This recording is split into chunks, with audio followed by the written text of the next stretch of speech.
की शुरुआत करेंगे बड़ी खबर से। दिल्ली में मतदाता सूची के विशेष गहन पुनरीक्षण यानी एसआईआर को लेकर बड़ी अपडेट सामने आई है। अब इस प्रक्रिया का संशोधित कार्यक्रम जारी कर दिया गया है।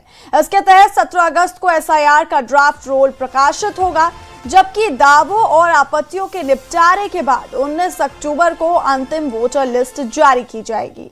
इससे पहले अंतिम मतदाता सूची 7 अक्टूबर को प्रकाशित होनी थी, लेकिन एसआईआर प्रक्रिया के चलते तारीख में बदलाव किया गया है। तो बड़ी खबर, जहां पर 17 अगस्त को एसआईआर का ड्राफ्ट रोल जारी होगा, तो वहीं 19 अक्टूबर को अंतिम वोटर लिस्ट प्रकाशित होगी। एसआईआर की प्रक्रिया के बाद ये लिस्ट जारी होगी। पहले 7 अक्टूबर को जारी होनी थी ये अंतिम वोटर लिस्ट।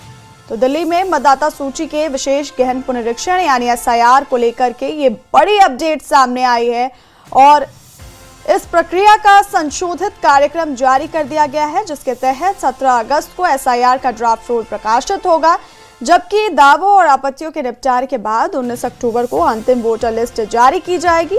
वहीं इससे पहले मतदाता सूची 7 अक्टूबर को प्रकाशित होनी थी, लेकिन एसआईआर प्रक्रिया के चलते तारीख में बदलाव किया गया है। तो अब 17 अगस्त को दिल्ली में वोटर लिस्ट का ड्राफ्ट रोल जारी किया जाएगा और इस संशोधित कार्यक्रम के तहत दावे और आपत्तियां निपटाने के बाद अंतिम वोटर लिस्ट का प्रकाशन 19 अक्टूबर को होगा।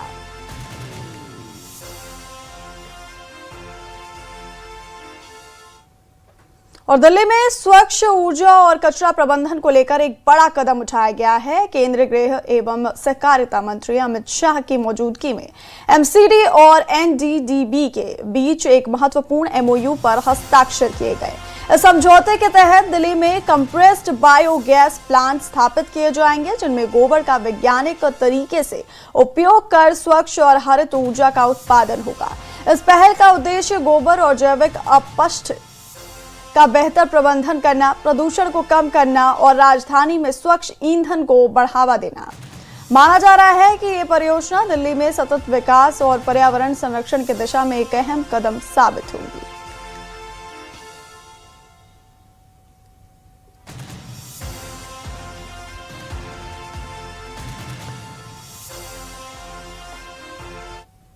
और दिल्ली की जनता को अब सरकारी दफ्तरों के चक्कर काटने से बड़ी राहत मिलने जा रही है। मुख्यमंत्री रेखा गुप्ता सरकार ने Delhi right of citizen to time bound and ease of delivery of service bill 2026 को मंजूरी दे दी है। आज कैबिनेट की बैठक में मुहर लगने के बाद अब नागरिकों को समय पर सरकारी सेवाएं मिलना उनका कानूनी अधिकार होगा। इस नए विधेयक के तहत लापरवाही बरतने वाले सरकारी अधिकारियों पर प्रतिदिन 250 रुपए का जुर्माना लगाया जाएगा, जिसकी अधिकतम सीमा 5000 रुपए तक तय की गई है। यही नहीं, अनुचित तरीके से आवेदन खारिज करने पर भी अधिकारियों पर भारी पेनल्टी लगेगी। हालांकि नियमों के मुताबिक अधिकारियों को अपना पक्ष रखने का पूरा मौका भी दिया जाएगा।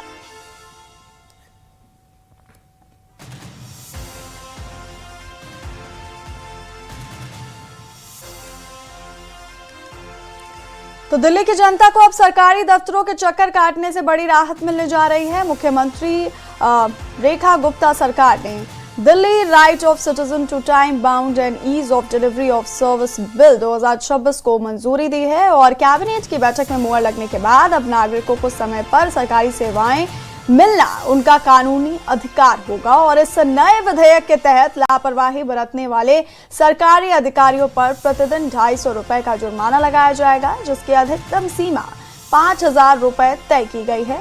और इसके साथ ही अनुचित तरीके से आवेदन खारिज करने पर भी अधिकारियों पर भारी पेनल्टी लगेगी। हालांकि नियमों के मुताबिक अधिकारियों को अपना पक्ष रखने का पूरा मौका भी दिया जाएगा।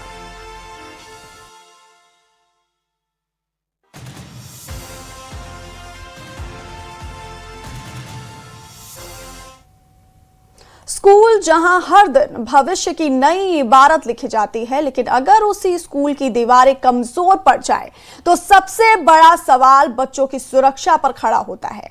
दिल्ली सरकार ने 108 सरकारी और सरकारी सहायता प्राप्त स्कूल भवनों को असुरक्षित और खतरनाक श्रेणी में चिन्हित किया है। इनमें से 54 इमारतों की हालत बेहद जर्जर पाई गई है, जिनके ध्वस्तीकरण की प्रक्रिया शुरू कर दी गई है। 7 स्कूल भवनों को जल्द गिराया जा सकता है। मुख्यमंत्री रेखा गुप्ता ने सभी पुराने स्कूल भवनों का स्ट्रक्चरल ऑडिट कराने के निर्देश दिए हैं, ताकि बच्चों को सुरक्षित माहौल में बेहतर शिक्षा मिल सके। देखिए हमारी एक खास रिपोर्ट।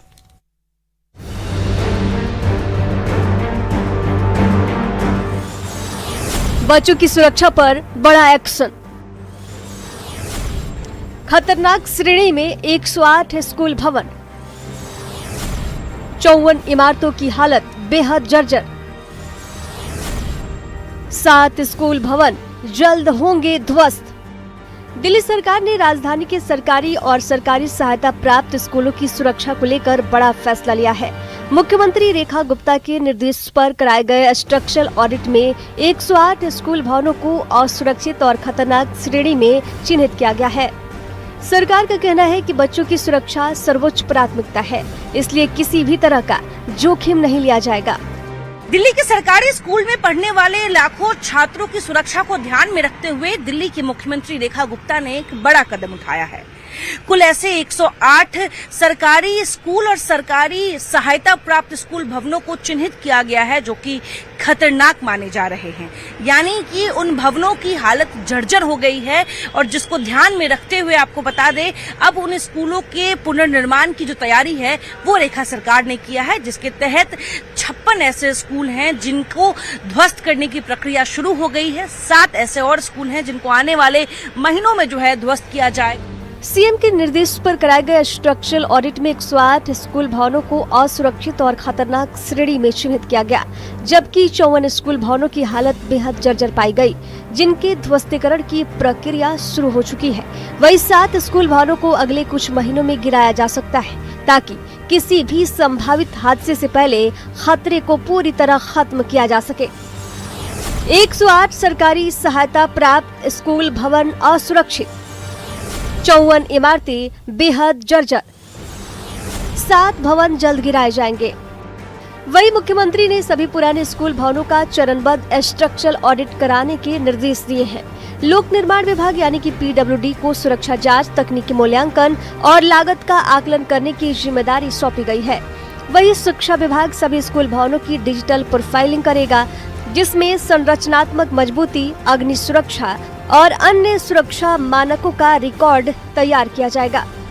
PWD को ये जिम्मेदारी दी गई है कि दिल्ली के सभी सरकारी और सरकारी सहायता प्राप्त स्कूलों के भवनों का स्ट्रक्चरल ऑडिट चेक कराया जाए, जिससे पता चले कि क्या वो भवन उस स्कूल में पढ़ने वाले बच्चों के लिए सुरक्षित है या नहीं, और अगर सुरक्षित नहीं है तो उसमें क्या स्ट्रक्चरल चेंज कराया जाए, कैसे पुनर्निर्माण किया जाए और क्या मरम्मत कराई जाए, ताकि वो भवन छात्रों के लिए सुरक्षित हो, इसका ध्यान रखा जाए। और मुख्यमंत्री रेखा गुप्ता ने इसको लेकर सख्त निर्देश दिए हैं। साफ कहा है कि जो भी बिल्डिंग जर्जर हैं उनका पुनर्निर्माण होगा, और इसको लेकर जो है आपको बता दें G+4 स्कूल भवन फिर से तैयार किए जाएंगे और भूकंप रोधी बिल्डिंग्स होंगे, ताकि किसी भी परिस्थिति में उस स्कूल में पढ़ रहे छात्रों को कोई भी असुरक्षा जो है वो न हो।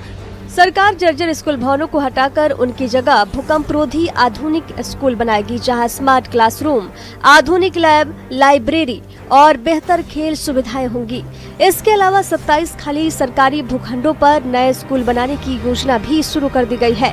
सरकार का दावा है कि पूरा निर्माण चरणबद्ध तरीके से होगा, ताकि छात्रों की पढ़ाई पर कोई असर न पड़े।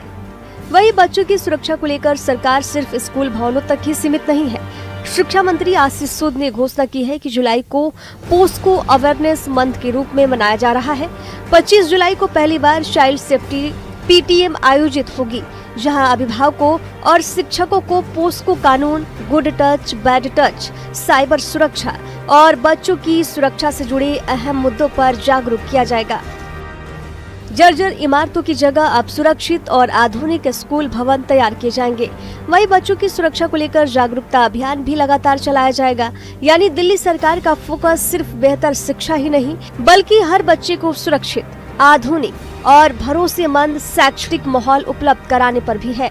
ऐसे में आने वाले दिनों में जारी स्ट्रक्चरल ऑडिट से ये भी साफ हो पाएगा कि राजधानी में आखिर कितने स्कूल भवन ऐसे हैं जिन्हें मरम्मत, पुनः निर्माण या ध्वस्तीकरण की जरूरत है। Bureau report, news 18 Delhi NCR. Delhi नगर निगम की 12 वार्ड कमेटियों के चुनाव में भाजपा ने शानदार प्रदर्शन करते हुए 12 में से 10 वार्ड कमेटियों पर जीत दर्ज की है। वहीं आम आदमी पार्टी को सिर्फ 2 वार्ड कमेटियों में जीत मिली है। ये दोनों वार्ड रोहिणी और करोल बाग हैं। चुनाव बुधवार सुबह 11 बजे से शाम 5 बजे तक अलग अलग जोन में हुए। कुछ जोन में चेयरमैन और डिप्टी चेयरमैन के साथ स्थायी समिति के सदस्य भी चुने गए। इस बार चुनाव के नतीजों ने दिल्ली की राजनीति में नया संदेश दिया है। वार्ड समिति चुनाव में बेहतर प्रदर्शन के बाद बीजेपी को स्टैंडिंग कमेटी में अधिक प्रतिनिधित्व मिलने की संभावना बढ़ गई है। एमसीडी की स्टैंडिंग कमेटी को नगर निगम की सबसे प्रभावशाली समिति माना जाता है, क्योंकि यही समिति करोड़ों रुपए के विकास कार्यों, महत्वपूर्ण नीतिगत फैसलों और वित्तीय प्रस्तावों को मंजूरी देती है। राजधानी दिल्ली में आज नगर निगम के वार्ड कमेटी के चुनाव संपन्न हुए। आपको बता दें कि यह चुनाव जो 12 जोन के अंदर हुए थे, जिसमें डिप्टी चेयरमैन और चेयरमैन पद के लिए चुनाव होने थे, जिसमें से भारतीय जनता पार्टी ने 10 जोन के अंदर चेयरमैन पद के लिए जीत हासिल की और वहीं 2 सीट आम आदमी पार्टी के कब्जे में आई। और आपको बता दें कि जो 12 में से 11 जो सीट थी वो डिप्टी चेयरमैन के पद के लिए भारतीय जनता पार्टी ने विजयी हासिल की और जो सीट थी डिप्टी चेयरमैन की वो आम आदमी पार्टी के खाते में आई। नगर निगम के जोन के चुनाव में भारतीय जनता पार्टी की जो विजय इस बात को दर्शाती है कि भारतीय जनता पार्टी आने वाले 2027 के नगर निगम के चुनाव के लिए कितनी तैयार है। राजेश तंवर, न्यूज 18 दिल्ली। एमसीडी के वार्ड कमेटी चुनाव में नजफगढ़ जोन से जयवीर राणा ने चेयरमैन पद पर जीत हासिल की। नवनियुक्त चेयरमैन जयवीर राणा का चुनाव जीतने के बाद उनके वार्ड में जोरदार स्वागत किया गया। इस भव्य समारोह में स्थानीय लोगों, कार्यकर्ताओं और समर्थकों ने जयवीर राणा को पारंपरिक पगड़ी पहनाई और फूल मालाओं से लादकर जीत की बधाई दी। इस दौरान क्षेत्र के लोगों ने नवनियुक्त चेयरमैन से इलाके के विकास, सफाई व्यवस्था और बुनियादी सुविधाओं को बेहतर बनाने की उम्मीद जताई। वहीं न्यूज 18 से खास बातचीत में चेयरमैन जयवीर राणा ने जनता और पार्षदों का आभार जताया। उन्होंने भरोसा दिलाया कि वो सभी पार्षदों और अधिकारियों के साथ मिलकर नजफगढ़ जोन की जन समस्याओं का प्राथमिकता के आधार पर समाधान करेंगे।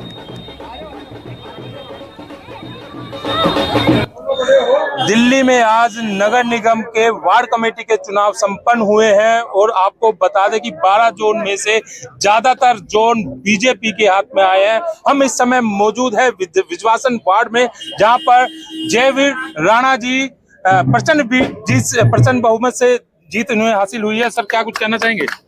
जिस तरीके से बीजेपी ज्यादातर जोनों के अंदर आई है और विजवासन वार्ड की बात करें तो आपने चेयरमैन का चुनाव जीता है। ये माननीय मोदी जी का, दिल्ली की माननीय मुख्यमंत्री बहन रेखा गुप्ता जी का, उनका विजन और मिशन है जिसके अंदर की सब लोग जुड़ना चाहते हैं। और जिस प्रकार से आज आप वार्ड कमेटियों के अंदर देख रहे हैं, भारतीय जनता पार्टी अधिकतर वार्डों में जीती है। तो आज जैसे पूरा देश मोदी जी के साथ चलना चाहता है, ऐसे ही दिल्ली बहन रेखा गुप्ता जी के साथ, मोदी जी के साथ कदम से कदम मिला करके चल रही है। और जो हमारे साथी आईवीपी पार्टी से जो लोग आकर के हमारे साथ जुड़े हैं, मैं उनका भी स्वागत करता हूं। और आज की ये जीत इस बात का प्रमाण है कि दिल्ली किस दिशा में जाएगी। दिल्ली भी देश के साथ कदम से कदम मिलाकर चलने के लिए तैयार है और दिल्ली चल भी रही है।